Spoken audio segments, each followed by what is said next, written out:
আজি দেশৰ সংবিধান দিৱস আমি খুব আন্তৰিকতাৰে আৰু মৰ্যাদাপূৰ্ণভাৱে ৰাজ্যিক কাৰ্যালয়ত আয়োজন কৰিছোঁ আৰু ইতিমধ্যে আমাৰ এই কাৰ্যসূচীত আমাৰ সংবাদ ক্ষেত্ৰখনৰ এজন বলিষ্ঠ সন্মুখৰ পৰা নেতৃত্ব দিয়া সংবাদসেৱী নাগালেণ্ড বিশ্ববিদ্যালয়ৰ উপাচাৰ্য ইণ্ডিয়ান এক্সপ্ৰেছ কাকতৰ প্ৰাক্তন ব্যুৰো চিফ সমুদ্ৰগুপ্ত কাশ্যপ ডাঙৰীয়াই দেশৰ সংবিধানৰ মৌলিক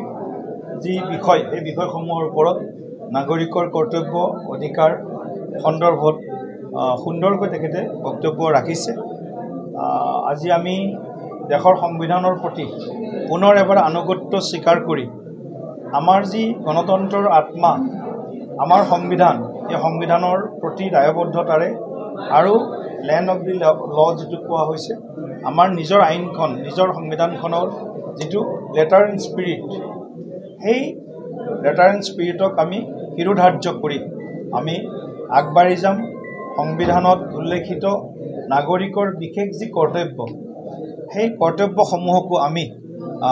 স্মৰণ কৰি আমি আগন্তুক দিনত মা ভাৰতীক বিশ্বগুৰু হিচাপে আৰু এখন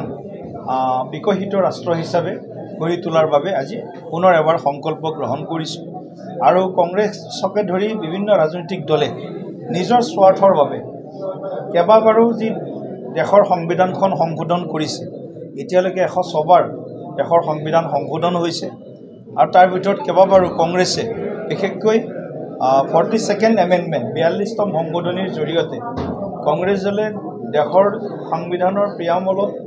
সেকুলাৰ শব্দটো তেওঁলোকে নতুনকৈ সংযোজন কৰিছে। বাবা চাহেব